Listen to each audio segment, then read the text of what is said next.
Hey, I'm Nick Chase. I am head of the AI and ML practice here at Cloud Geometry, and I also head up product management.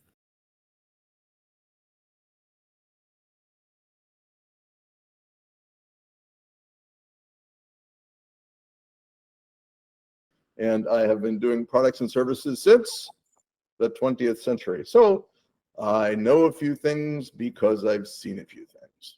Let's begin with an agenda.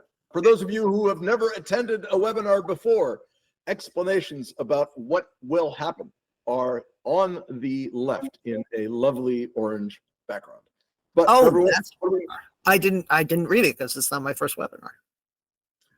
We'll talk about how the cloud changes the application modernization equation. And then we're going to break it down into three pieces. We're going to talk about business use cases, technical use cases, and organizational use cases. And in fact, there's some overlap between them, and we'll get to that in a minute. Now, what's so important about application modernization? How come it keeps coming up? You know, on the one hand, it's kind of silly to talk about application modernization because there is, since the dawn of time, exactly zero software that has been written that does not need to be changed, of course, unless you're taking a class. Well, that's true. Or unless, you write it and then abandon it, right. Which any useful software that does not need to ever be changed. Ouch. Ouch. I was just going to say I have lots of, abandoned software, but, okay, fine. I'll take that. All right. Well, maybe not abandoned, but so, the fact is not only is, has time changed as the only constant, right? If modernization was important back, in the 20th century, right? Imagine how important it is now when everything is making every that was ever on this Jetsons cartoon is now true. I know it's true. I know it's true. So when we talk about migration, there's still some chatter about migration, and you might think people are saying, all right, that's it. If you're not on the cloud, it's too late. You have the hybrid cloud, multi-cloud. VMware is unplugging everybody's vSphere, and so it's just too late to migrate. But that's not really true, because you could say that, well, people still have to modernize their applications, and that is kind of a migration thing, because you're going from these legacy monolithic applications to a more cloud native form. Yeah. So the way I would put this instead is not that it's too late. It's that it's too late to say, okay, we're done because we migrated. Oh, yes, absolutely true. Software is just going changing all the time. And if you're not changing your software all the time, it's like you can change your socks, right? You should also change your software. So let's talk about what software you haven't changed in a week smells just as bad. That's probably true. All right, what is modernization for? And of course, it's always easy to organize this in a Venn diagram. And so why not? Now we know what the key factors are. Well, sure, you're trying to make the costs and risks go away, right? We're trying to make it easier to adapt to tomorrow, because as we saw on the Jetsons, tomorrow is here sooner than you think, which seems to be true every day. But here's the other thing that has become more and more important as the speed of software change accelerates, is that integration between systems isn't a luxury or, geez, we should have thought of that, but something that if you make it hard to integrate the systems you've had in the past, then you're even worse off, right? So all the things we've done to improve integration are also becoming triply important. Yeah, and, you're not just shooting yourself in the foot, you're shooting yourself in the face. Yep. And the people you work with you. All right, so a Venn diagram helps organize this, and after all, who does not like a great Venn diagram? Apparently, 2/3 of the people, according to this Venn diagram. Yeah, and maybe that's why people still wonder about application modernization. But let's talk about what we're here to discuss, which is the use cases for modernization. Modernization is essentially a fact of life for software and technology, right? Since the dawn of time, the invention of fire, what have you. But it's because there's so many factors that converge into modernization. I think it's fair to say that we have to look at all three of them. But trying to look at all three of them at the same time takes you back to that uncomfortable moment here. But you can take a distinct perspective with different motivators. And since every business is different in its own way, and every technology problem reflects the differences in the business, you got to go after that. So what we want to cover here is that there is no single answer to the need to modernize applications and software, in the same way that there's no single reason for creating software, obviously. But Nick, let's talk for a minute about what these three motivators behind the use cases are. Right, exactly. Because I mean, it's good to A, know why you're doing this, and B, I am betting that everybody here has a different motivation. Some people don't care about the business aspects, but they're totally into the technical, and vice versa. Or the organizational issues are frustrating them, and that's why they need to do this. Although one thing about organizational issues is it's interesting because people do not realize the importance of modernization to organizations. So that'll be interesting when we get there. Yeah, there's a discussion we'll have later about Conway's law, which is that the observation that the way communications in a software organization take place is a function of the organization, not the software or the engineering problems. But I want to have one last comment here. Don't spoil it. Okay, we'll do that in a future webinar. All right, stay tuned to this channel. What's a channel? The business consideration, which we're going to dive into first, is there's almost a thing where someone says, well, there's two kinds of motivations, business and technical. And it's just kind of silly to have that separation. And maybe it's because business requirements are not all that black and white, because customers and markets are not all that black and white. So if you look at business from the perspective of why you're fixing business problems, as opposed to, well, the business said we have this requirement, so we're doing it. What problem are we fixing? As technical people, we understand that problems are the root of all the work that we're going to do. If you're not solving a problem, right, we don't know what you're doing. And it's absolutely possible to think about the business perspective for modernization in the context of problems. So let's talk about these 19 use cases. And Nick, I know we set for ourselves a challenge to speak to them each in 3 minutes or less. So let's see if we can, because people can read the slides later, right? We don't have to read the slides. But in each of these questions, if you bear in mind the motivations behind business use cases, technical use cases, and organizational use cases, and the relationships between them, it's a lot easier to understand if you took this perspective as one of these stakeholders, or somebody who needs to understand one of the other stakeholders.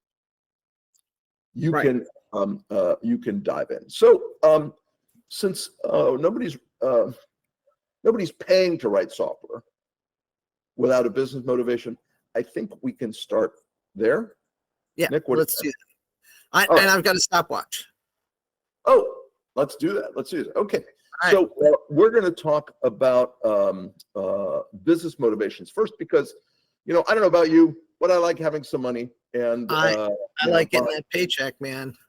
Paycheck, and pay the mortgge and buy toys for my kids and spoil my spouse as my spouse deserves for putting up with me. That's right. Oh, your let's- spouse definitely deserves much spoiling. Yep. So yes. let's dive into this. And I mean, let's face it. What discussion of anything can proceed without AI? So you cannot talk about anything without talking about AI. Otherwise, you're just okay, boomer. Nick, you are the practice leader for AI. Let's talk about AI. No discussion of anything these days competes without AI. So let's start. That is correct. So I am the practice leader for AI here at Cloud Geometry, and I got to get that little plug in because, why not? Anyway, look, here, when you are doing modernization and you are thinking about adopting AI, there are things that are challenges that you have got to work through. Your data is probably not clean and it is not integrated. And these are things that you are going to need. Okay. And but once you do that, you do have the ability to do a lot. Okay, you don't have to do it all at once. You can do this sort of crawl, walk, run adoption flow. But what you'll find is that you have better monitoring of what you're doing. You have better data engineering, and all of that DevOps that you've been doing, that sweet DevOps, you can then expand into ML ops, and eventually, it's not on here, but AI ops, which is my goal. David. So let me ask you a quick question here, which is, this has been true about systems integration forever, right? Yes, it has. All right. So what makes it different, or what's the opportunity that you have with AI that you did not have before? I mean, can't AI just make all these problems go away? AI does not magically make problems go away, but first of all, people think that it does, which in some ways is an opportunity because they finally are listening to you when you are trying to do these things, which is good. But it does actually provide way more power than we had before. There are things that you can do with AI that you could not do before in terms of, predictions and analytics and being able to generate new ideas and cost optimization. Cleaning up the data. Cleaning up the data. Yes, that's true. The difference between different data streams and resolve it without you having to write and maintain some ETL process workflow. All right, I think we checked.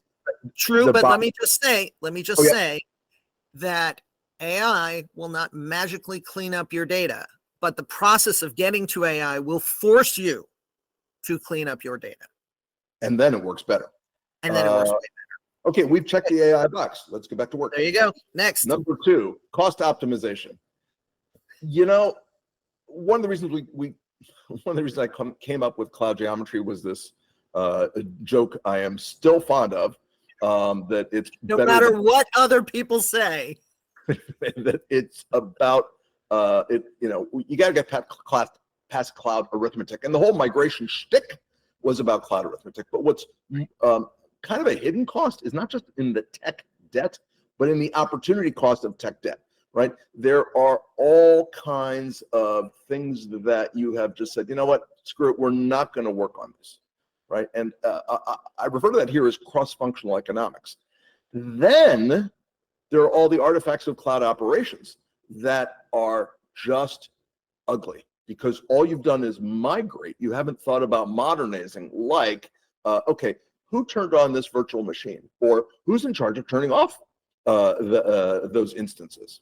Right. So when you think about cost optimization, sure, top and bottom line is crucial to a business. It's certainly a good idea to have more money left at the end than you planned to spend. But the drive to cost optimization is a business motivator for whatever you're doing with the platform.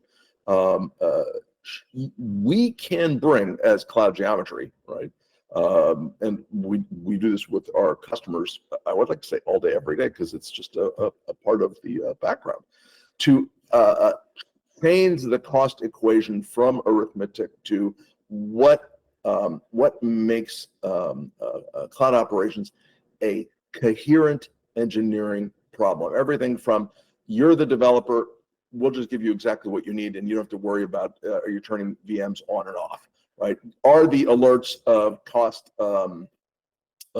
excesses transparent, right? Who is in charge of what, and what are the roles? So when you do customization, you have to optimization. You organize this stuff, and interestingly, you can also make the cost transparent to the business as opposed to, oh, it's on the big cloud bill.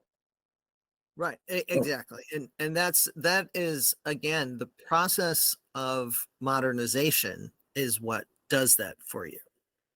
And interestingly, when you decide to modernize some apps that are already on the cloud, you will 25 seconds. You're probably wasting money rather than saving. There may also be apps that you don't have to modernize. They're perfectly fine. You can containerize them and look after them and take care of them. We'll come back to containers. So M&A. Two companies. Oh my God. You know, one company has more money and they said we should buy the other, and then not what everybody was expecting. Look, I mean, the goal of M&A is for the one company to integrate smoothly with the other company, which is terrific. Everybody wants this, but unfortunately, when they arrive, everybody gets that. And it's not pretty, and it's not, it's pretty much inevitable. Nobody's at fault. It's just that the systems are different. There's legacy code on both sides. And it's just something that we have to deal with. So, I mean, there are specific things that we run into a lot. That's a lot of what we do. We are brought in very frequently by companies that, they've bought another company or they've merged or whatever. David, what are some of the examples? Well, I'm drawn to this notion of process maturity gaps because part of a debate is we've seen this for many years since the early days of cloud, where a legacy company, let's say SAP, would say, "Oh, we'll buy this company because they do cloud," and then suddenly say, "Well, wait, this is not how you write software," and Right. they have to make complete changes. But the process of identifying where the architectural gaps are, for starters, and then where adoption integration pays off. We have a customer, Compulse, who was part of an acquisition from a large media company called SBG, and the process of integration was actually on both sides, right? There were systems that needed to be retired at the acquiring company, but the acquired company had good business logic, but a lot of technical debt. So what ended up happening was everything from rebranding the front end because they wanted to come across as a single company, all the way to introducing a cloud native approach to IAC, to infrastructure as code and DevOps, to refactoring what the APIs were, because in a small company there's one set of APIs that was well understood by tribal knowledge. In the large company, you wanted to publish these services to a much broader audience, and so differences in the APIs are great, like standard, same but all different. So this convergence to make 1 + 1 = 3 is really around how do you change the joint product in ways that are optimal, not always necessary. All right, let's go on to We're over. 18 seconds over. Okay. Compliance risk. This is something that is a huge deal because the laws are changing very quickly, which is something it was compliant yesterday. It's not compliant today.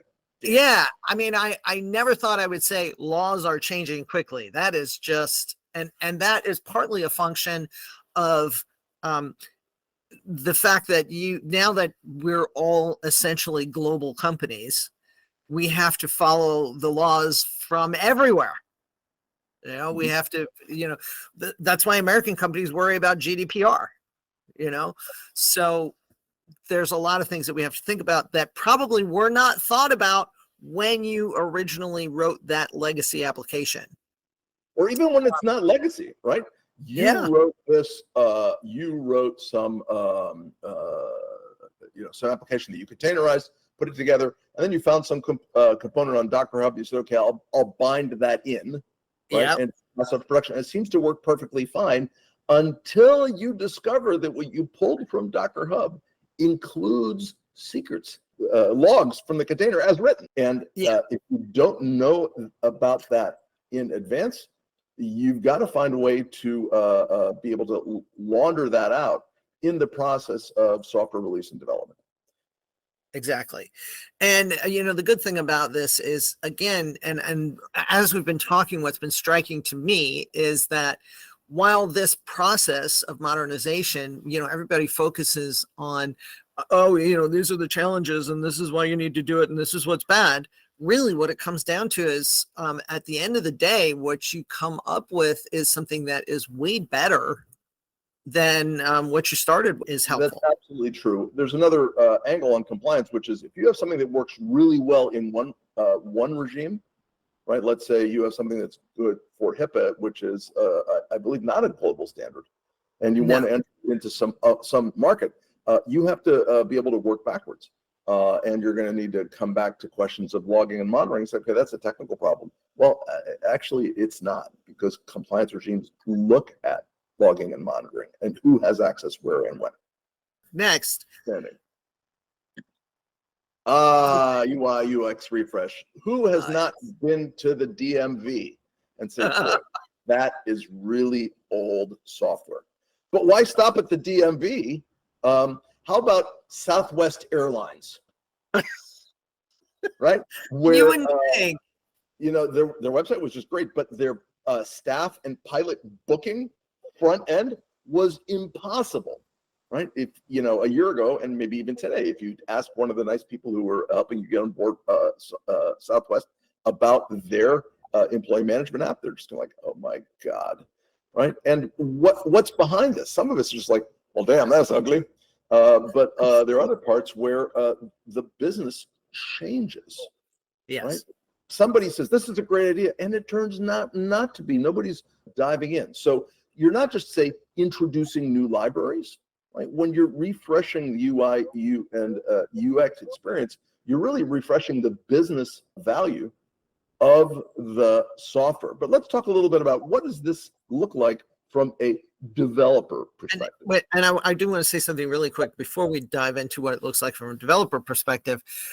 UX, for those of you who are not aware of what it is the user experience. And user expectations are just growing exponentially. You cannot keep up with UX. You need to be flexible so that you can change things.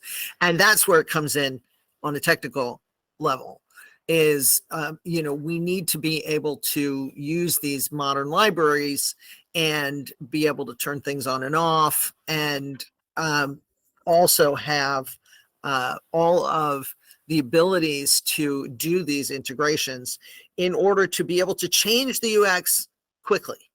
Well, and here's another thing is when you're putting a bunch of systems together, and there was a day or in the ancient days of web where a green screen was made up into a web front end. That was amusing, but really the entire software operations model for things like, are these admin privileges or super user privileges? And as your business discovers new needs or new use cases or new kinds of customers, you need to be more flexible. And very often the libraries that you might have been very successful with early in the process need to be adapted. And fortunately, the consumer markets are really driving change here and changing expectations. Like, hey, it works on my iPhone. What is this? The DMV app. I can say here in California, they're actually much better. It's even a year and a half ago. It's gotten better. All right. Let's Good. let's move on to SaaS multi-tenancy. You are the SaaS king, my friend. Yeah, it's interesting because my friends at AWS, with whom we work quite closely, like to say SaaS is not an architecture problem; it's a business problem. And another way to Yes. think about the SaaS is to say, look, go all the way back to speaking of the ancient days of the hourglass, time sharing, which is now called cloud. But division of resources all the way down the stack, down to the very, Yes. very bottom VM, and all of the interfaces to the VM are a source of friction in compliance. And we hear about data breaches, about who gets to see whose problems.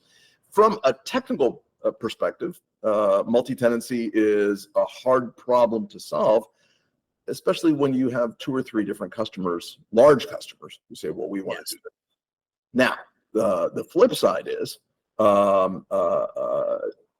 if you can partition the services, or at least be thinking about partitioning the services, you can turn what was a kind of a single application that all your customers logged in on, and maybe you had some SSO to distinguish use. Right.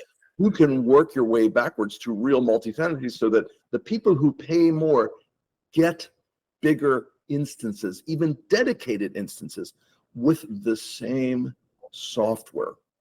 And so if you think of multi-tenancy as a business problem, and we could go back to compliance or whatnot, you have the opportunity to look at the multi-tenancy problem of shared resources and think of it instead of as a market segmentation. People who have more money pay more money. People who have less money but are interesting, you find ways to match your resources to their interest. And so the more you think about this as a full stack problem rather than a business problem, that's how you can make modernization of SaaS, whether or not you're a SaaS business like Salesforce, right? And Salesforce certainly has done some really smart things here. Ding, ding, ding, ding, ding. Okay, we're over time. All right, that's I think. Wait, we have a question. We have a question. Anjali, we'll get to it at the end. Go ahead. Very good. Let's talk about technology motivators for application modernization. The airplane is flying. Yes, it is. But you have things to fix, and this is not a movie. Also, you're not Harrison Ford. Get off my plane. Right. Okay. Let's talk about what problems are you fixing when you are attacking application modernization. Yes, absolutely. So this is it's never a wrong opportunity. It's never the wrong time to talk about your program managers. It's that is absolutely correct. And the sad thing is that this is another area where things change very quickly, and yet in some ways they don't change at all. For example, the most popular programming language right now is JavaScript. JavaScript is what, 30 years old?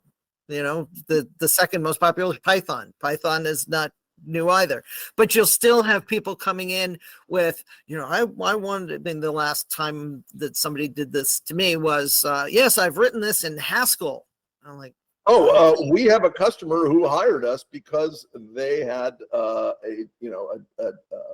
pharmacy benefit, enterprise pharmacy benefit platform written in Haskell by a guy who then left. Exactly. And so, it's important. It's important that, you're prepared to take on not just these niche languages that were used, 5, 6, 8, 10 years ago, but also languages that are maybe, not so niche, but they're old. I mean, the thing to, we always talk about COBOL and, Fortran programmers, et cetera. but a lot of these legacy applications are written in these older programs, or they were written, say, in Java as a single, as a single monolithic application, and it's hard, maybe you don't even have the source code anymore. So how are you going to add things? And guilty. Not everything. Well, Nick, let's talk about how we can help, and it's not by, Yes. let's start with a clean slate, right? There are ways Right. in which we can help at Cloud Geometry that are not about a clean slate. Exactly, and that's the whole point. Is you do not have to start at a clean slate and write everything over. It is easy to refactor, not easy, but it is straightforward to refactor the code. The business logic stays the same. AI does help a lot with this, particularly if you have the source code. We have the ability to take this and put it into a state where, all right, now we can work with it, even though it's not something that we could say, drop into a container or whatever. So that, all right, now the benefit is, the opportunity is, now we have something workable. We can use there's this. another thing that our guys have done, which is a company that has fewer resources, but a lot of intimate business knowledge.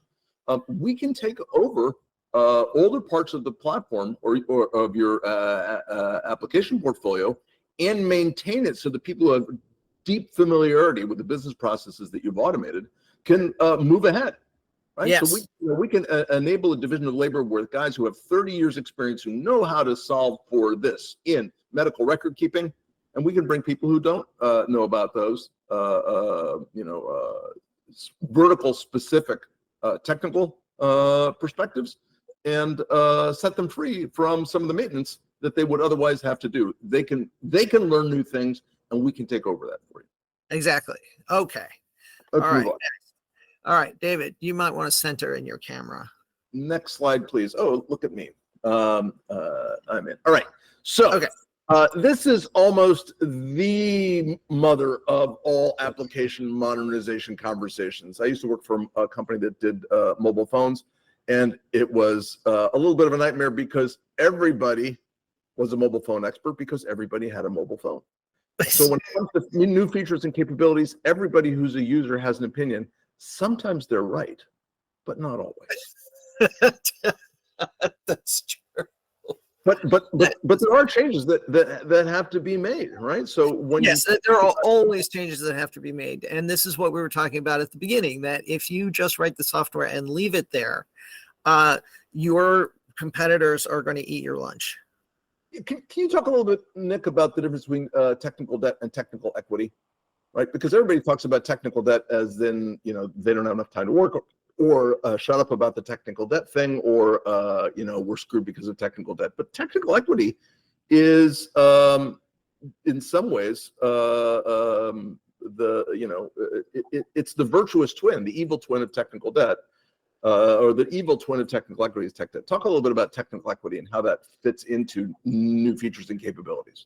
Okay, we're going to have to do this slide over. Okay, let's go about. Let me tell you why. Let me tell you why. Yeah, go ahead and snap your finger. Okay. I don't know what technical equity is. Oh, okay, I'm going to admit this to you right now. Okay, good. So I know how to talk about that. Okay. All right. Or you can tell me what it is, and I'll talk about it. Some of the stuff you don't really have to throw away. You just got to find new ways to expose it. Okay, good. See, I can talk about that. I just didn't know what the hell it was. Okay, so my fault, because I should have asked you about that months ago. Okay. No, I thought you had a blog plan, so I thought you already knew what to say. Well, I was going to ask you then, so there you go. All right, let's go back live. So, Nick, where does technical equity fit in this? Because everybody likes to complain about tech debt, but it's not like everything is always a tech debt problem. Yeah, exactly correct. I mean, look, everybody knows where technical debt is because it's the things that we've kind of like papered over in order to make them work for now. And eventually they will break again. But there's a lot of technical equity. Well, hopefully you've got a lot of technical equity in the background, which are things that are there, but not necessarily exposed and accessible. So it's features that you could expose, but you haven't yet. And by modernizing, it gives you the ability to make those features available. Maybe there's something that only admins can do right now, and now you want to make them available for self-serve. Right. Or for super users, right? For super users.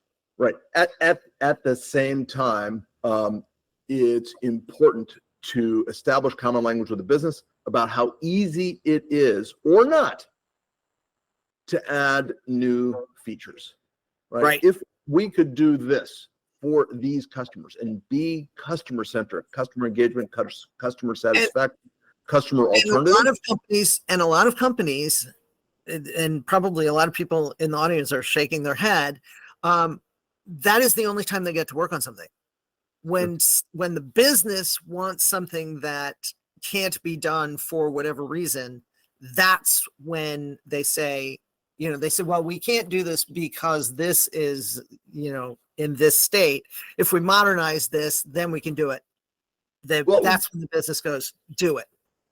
Right. But this is also an opportunity for some engineering tricks, which is to say the business says this, but they may not appreciate what are the alignments behind the scenes, under the covers, back end, blah, blah, blah, where you can clean stuff out and then give them new capabilities where they can be, of course, customer centric. As an engineer, you understand what customer problems the business is describing, even if they don't know how to solve them. You're in a position to make it easier or get a more direct path to add new features and capabilities. Okay. All right. Continue. Yes, we are over. So let's. Microservices. If we only had microservices, boy, we could talk about this all day, but we only have 3 minutes. Go ahead, Nick. We only have 3 minutes. Yeah. So this is what everybody.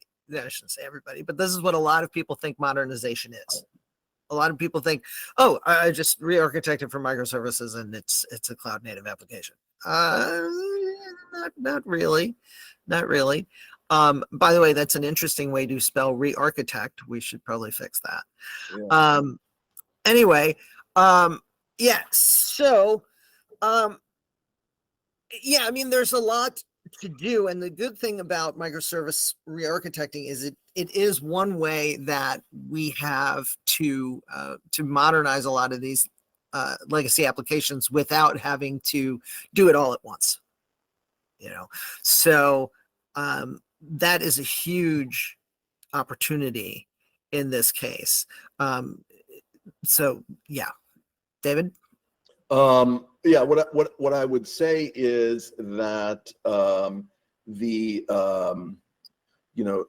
definition of microservices is another important point of an alignment with the business, right? Because the microservice is not I have a new routine to change smart quotes into straight quotes, right? Right. That's businessy. That's just a software function.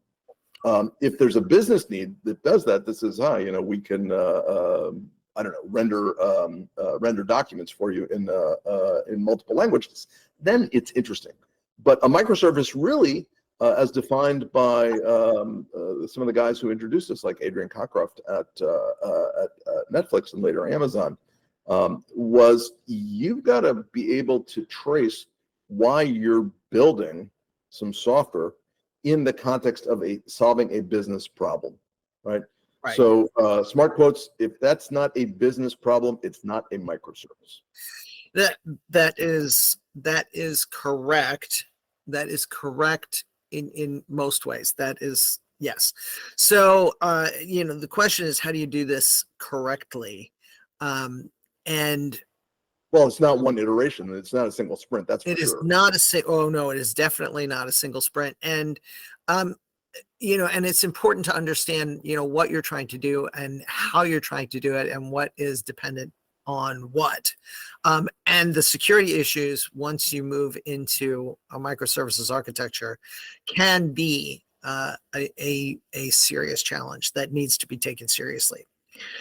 Okay, moving. Well, let's dive a little deeper into this question. In what, microservices is a nice conceptual term, but in the end, there is some actual engineering work behind it, and You gotta run it somewhere. Yep, it may or may not be cloud native. What do you do?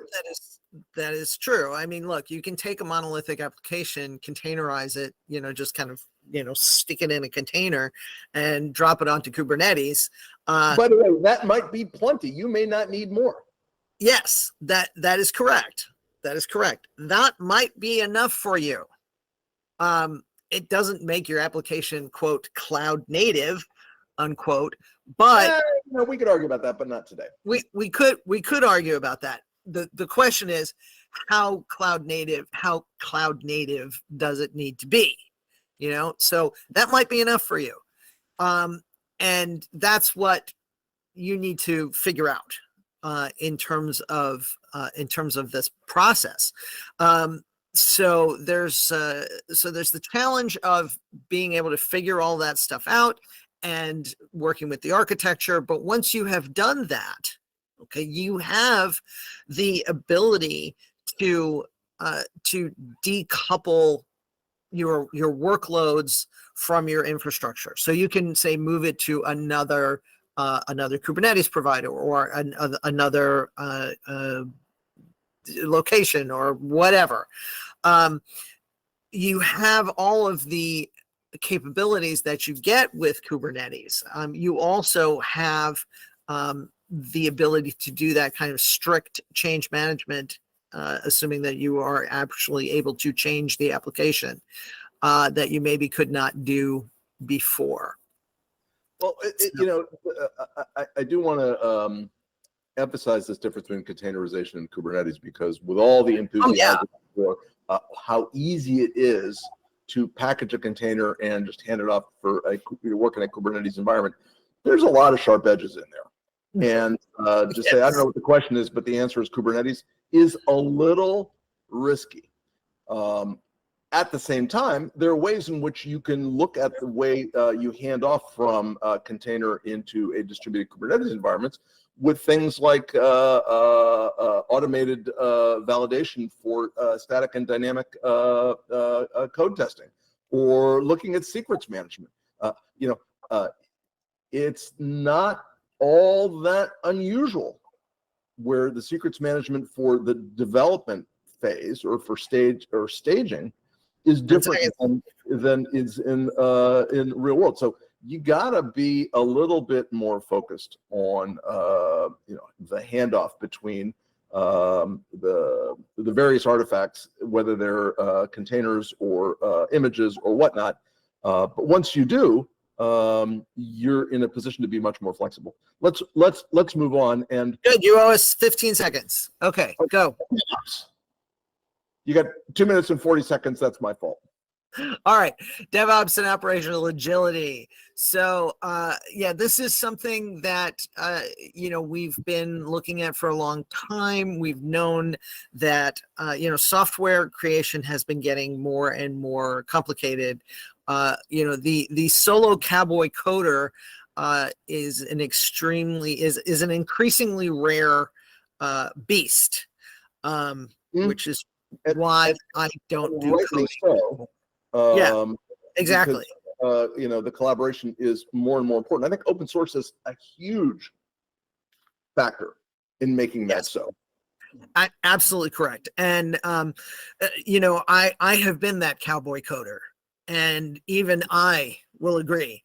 The way we do it now with CI/CD and all of this build, merge, run, and automated testing and all that, it's so much better. It's so much better. I'll throw one other thing into this, which is DevOps is built on a culture of trust, and trust has improved. Yes. Right. Absolutely. But, and spoiler alert for the next slide, having a culture of trust may be necessary, but it's not sufficient. And that's why we've seen the rise of something called platform engineering. If DevOps is built on a culture of trust, platform engineering, it takes DevOps into the realm of trust but verify. Why has platform engineering become such a popular topic? Whether or not people really need it is a different question. But let's talk about why this has become so widely talked about.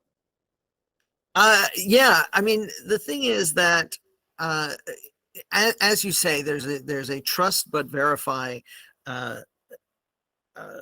vibe to this, where yeah, everybody wants to trust what's going on, but at the same time, there's so much responsibility that you still want to be able to verify it. And here's the other thing that kind of struck me is that when you look at the components of platform engineering, things like CI/CD and observability, et cetera, most people are doing most of this already. Yeah, they're doing their platform engineering, but they don't know that they're in platform engineering. They don't know that they're in platform engineering. They're like, I don't need platform engineering. I'm like, really? You want to stop doing CI/CD? Right. You want to stop automated testing?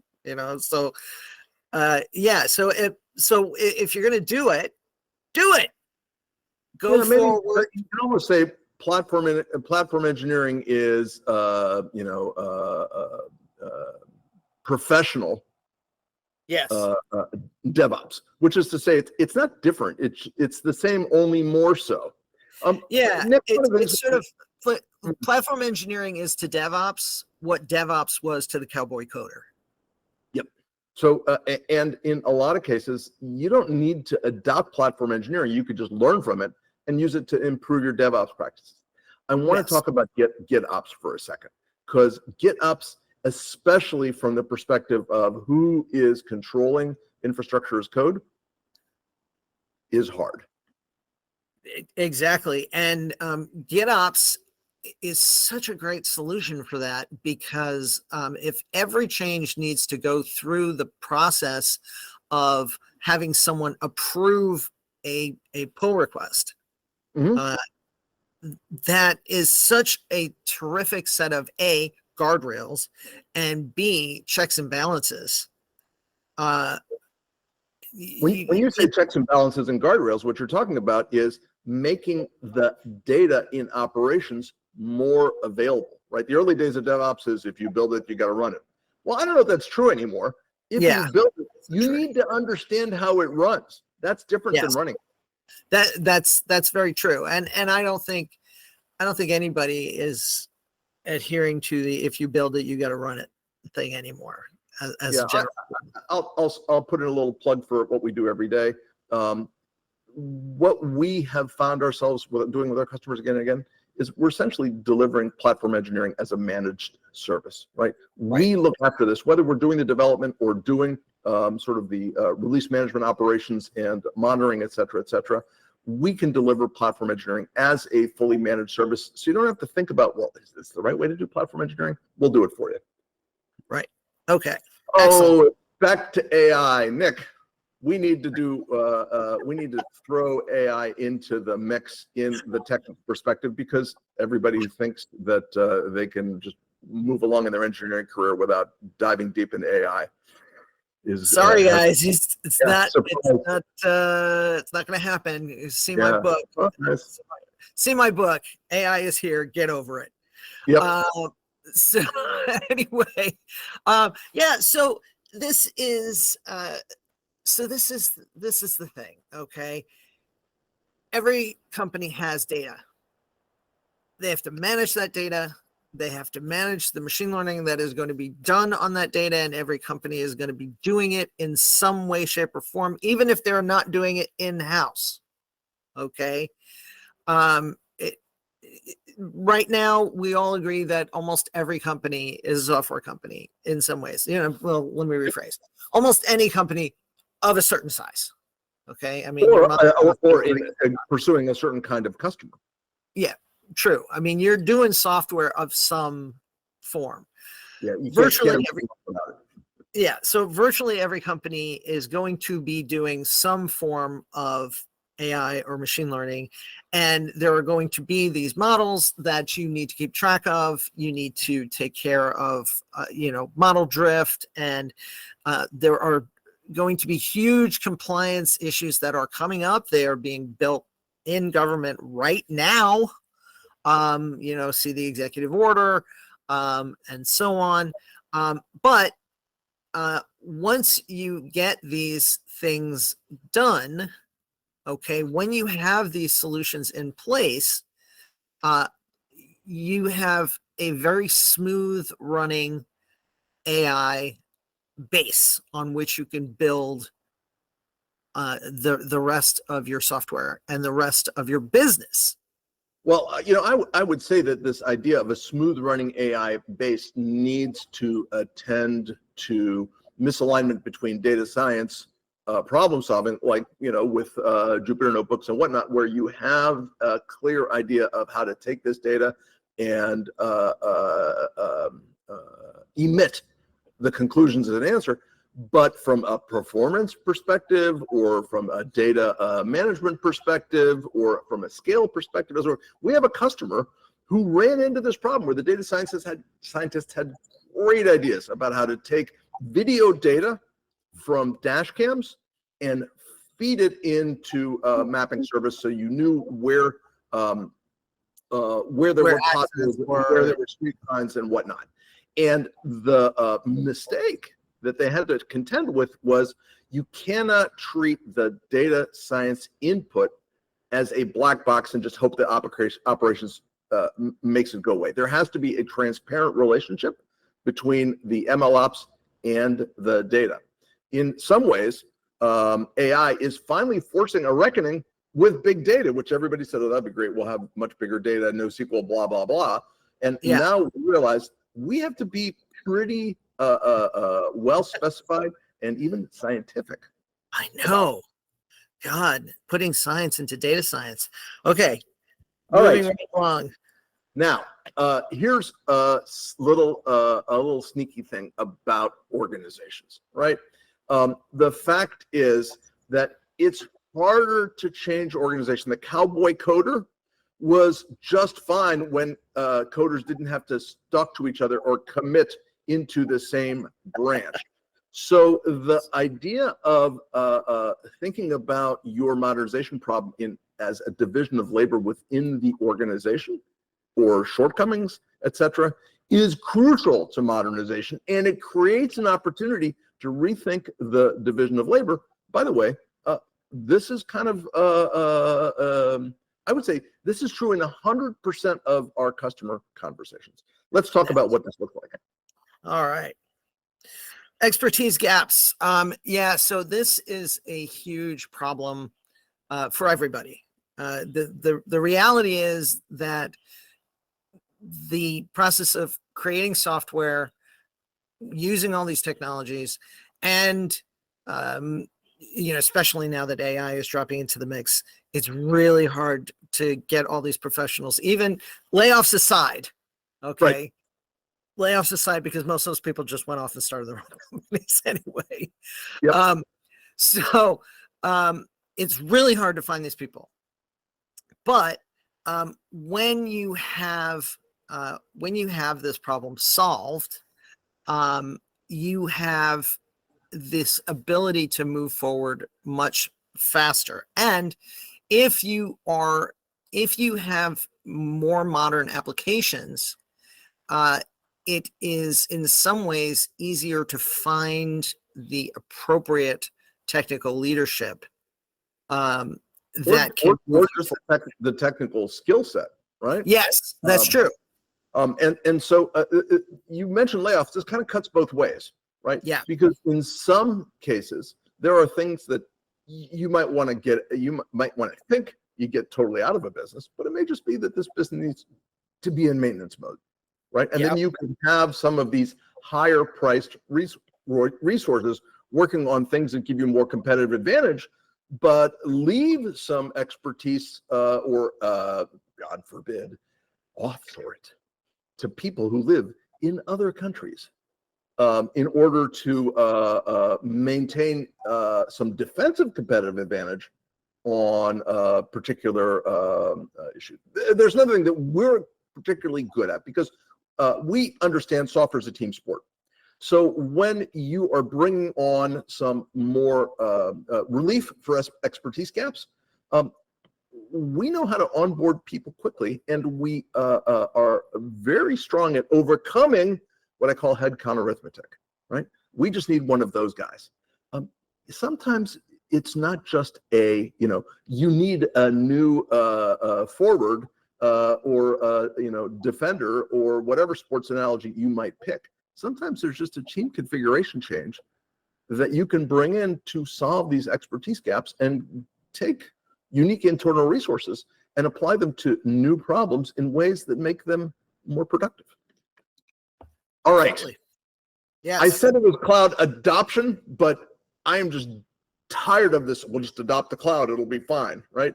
It's really adapting. This is a profound change in a lot of organizations. We had a customer once, a major financial institution, where they introduced open source into infrastructure.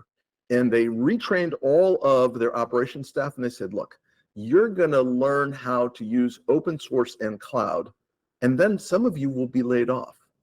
But the skills you will get as we make this transition are going to make you twice as valuable. And it was worth it. They did it. So they had to kind of do the rethinking. Not everybody's prepared to do this, by the way, but Yes. this notion that you can apply what you've learned over the last 20 years to tomorrow's problems, it's only true sometimes.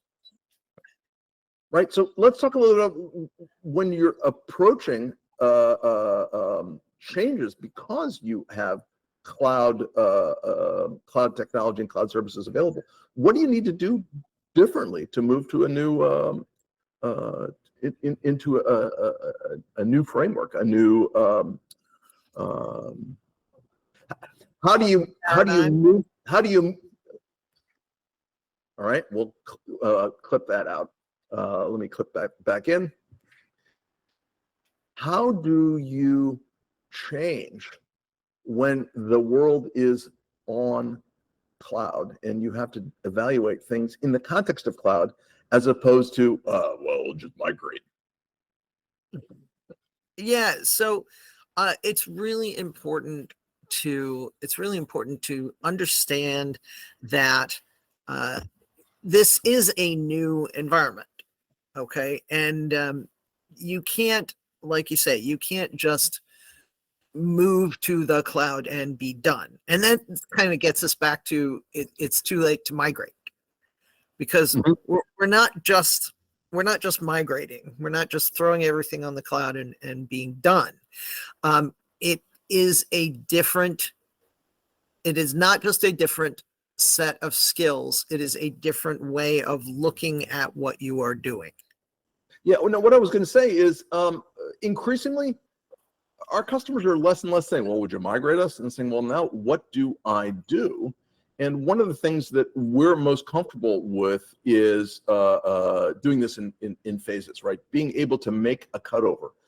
Starting with the database, right? People begin to realize that migrating from database is not because they got to get rid of Oracle. Sometimes Oracle is the right answer. And by the way, Oracle has some great new approaches to solving problems in the Oracle Cloud Platform, right? But we specialize in helping make these changes. Sometimes you can switch it off by moving to something like Postgres and use. There's even opportunities to do ML on Postgres, because there's an open source project that will let you run Postgres interfaces on an NVIDIA GPU platform.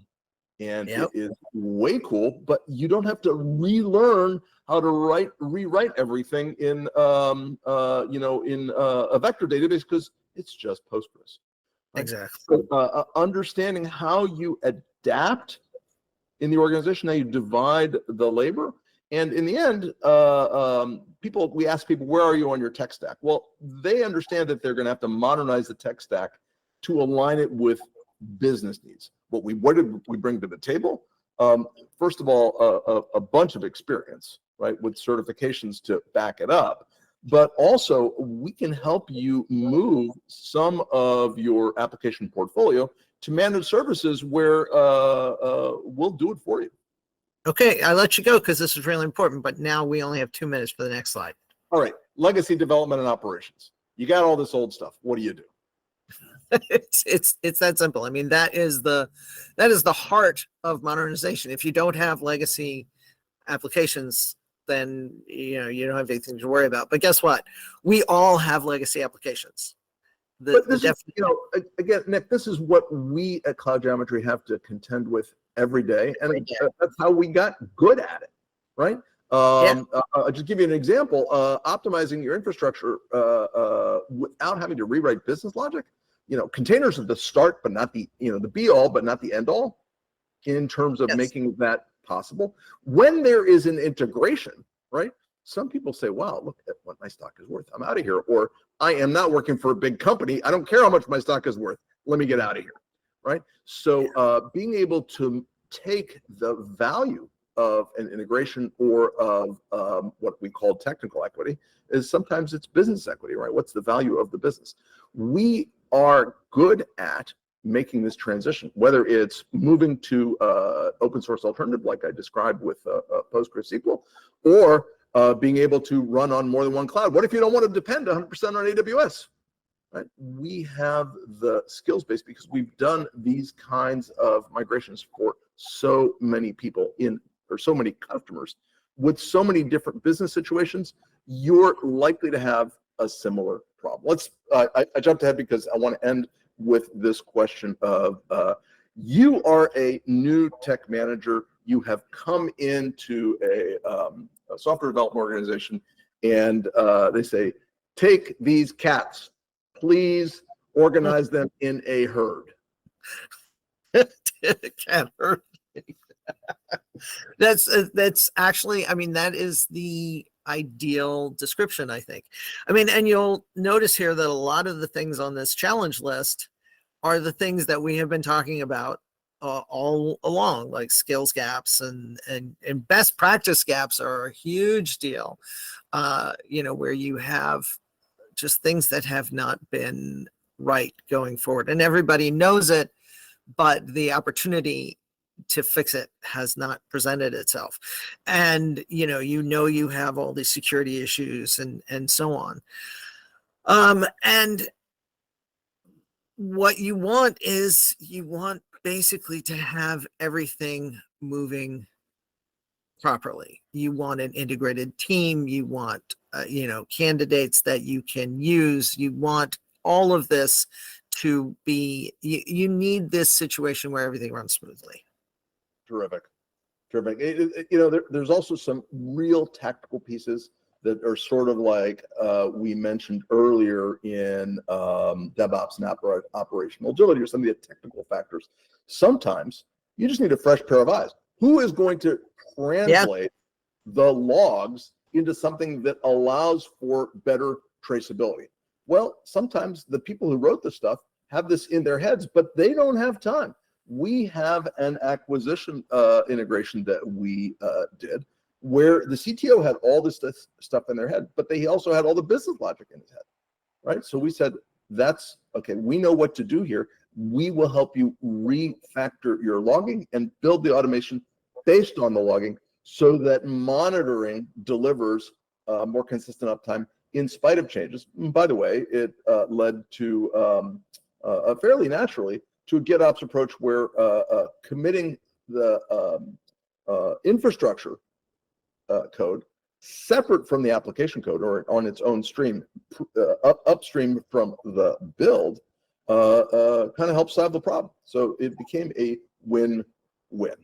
One last note: customer success engineering. Right. This is another symptom of success. Right? Why not just customer success, but suddenly your engineering organization is solving customer problems for customers you already have, where you were surprised by use cases, or you, let's say, got a little carried away with the features and benefits.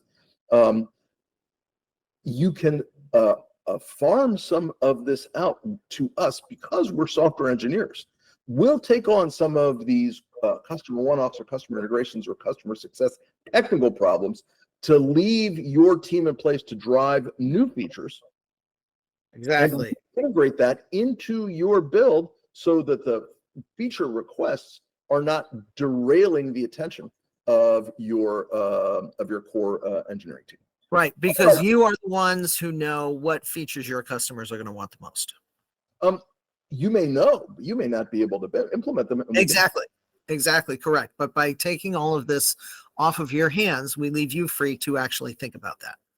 Right. So look at this. We did 19 use cases. Wow. I think we did. And we were sort of kind of on time. How close? Within a couple minutes. So a couple's not a number, but I'll let that go. Good. Why don't you take a look at some of the questions we have? Yeah. So we have. While you look at the questions, I'm going to provide a word from our sponsor, which is us. Cloud Geometry delivers expert technical services, helping our clients unlock the full potential of cloud-native open source tooling and commercial platform technologies. As AWS consulting partners, our certified solution architects and DevOps engineers help address the range of challenges of facing both enterprise innovators and venture-funded startups alike. The Cloud Native Computing Foundation has accredited us as a Kubernetes certified service provider. Brought to you by, that's us, Cloud Geometry. He's being silly about it, but actually we're very proud of that. All right, let's go. Okay. Let's go to the questions. All right. Who are the lucky winners whose questions we have time to answer? I think we have, 5 minutes for questions or 10? I actually am not sure. We have 5 minutes. Yes, there we go. So we have Anjali and Jasper. I know we can get to. So okay. Anjali, and I apologize if I've butchered your name. Anjali wants to know, how would tiered multi-tenancy work? We were talking about how you can have customers that perhaps the ones who pay more or get bigger instances and so on. So that is part of how you build your application in a modular way.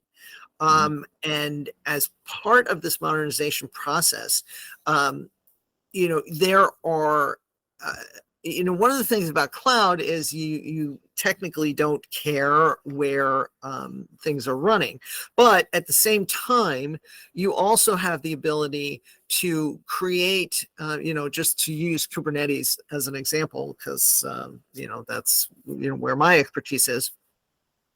But like, for example, if I were going to do that in Kubernetes, I would instantiate pods for that customer in a way that specifically, they were different than the regular pods, and that they had an affinity for specific nodes that were larger than the regular nodes. Also, this is where AI Ops comes into play, and to a lesser extent you could do it actually without AI Ops, but the ability to have your infrastructure adapt to your customer load is something that infrastructure as code enables us to do. So for example, if the application detects that you're going to need more compute power for a particular customer, it can go ahead and just instantiate those nodes in the background without you having to do anything, which is. There's one more thing I want to add, which is there is a very, let's say, straightforward or simple artifact in multi-tenancy, which is the concept of a tenant ID. Now, a tenant ID could be a user ID or it could be an organizational ID. But if you bind a token anywhere from the data all the way through to authentication, so think of it as a session token, right? But a session that goes all the way up and down service, you can make clean separations between making sure that the customers who paid extra get their own dedicated, highly beefy instance, where the Right. freebie customers are getting something that's in a shared infrastructure. So you may or may not, they may or may not get performance and dedicated bandwidth, right? So multi-tenancy is both a platform service, supply question, as well as from the demand question, being able to identify that demand using tenant identity. I would strongly recommend you look at the AWS well-architected lens for SaaS, the SaaS lens. It's one of the more useful pieces coming out of AWS in terms of design patterns. All right. Do we have time for a question? We have time for one more question if you go very quickly. Jasper wants to know, what should we look for in a partner when it comes to staffing? I don't like thinking of this as staffing so much as a team integration. So the first question is, does your partner understand that you're solving a team problem, not a headcount arithmetic problem? The second is experience and versatility. And by versatility, I don't mean, yeah, we can do that. What I mean is, well, in this instance, we tried this approach, and as a result, we did that. How does that compare to what you're trying to solve? So a partner needs to be able to express or to reflect the needs you articulate based on their experience, as opposed to, oh yeah, we could do that, I know a guy, right? So don't fall for the headcount arithmetic trap, or even the staff augmentation trap. The partner understands that you're trying to solve an engineering effort problem, and then they bring a whole range of experiences and tools because they've tried it. And, let's be honest, they have made mistakes. That's where experience comes from, right? Good judgment comes from experience. Experience comes from bad judgment. So when you're looking for a partner, don't just look for a solution to headcount arithmetic. That's just HR. Okay. Right? Real solutions are people who are people are going to help you with real engineering. That's why we call it cloud geometry. Oh, there I go again. All right. We want to thank everyone for coming out today. We know that you're very busy, and whether you're watching this live or on the recording, thank you so much for joining us, and we hope that you got some good information out of this. And if you want more information, please go ahead and contact us, contact@cloudgeometry.io. We would love to hear from you. I personally know that I would love to hear from you and hear whether this was useful for you. Yes or no. So thanks, everyone. Right. Nick, it's always a pleasure. And we look forward to seeing you in our next webinar. All right. Thanks, guys.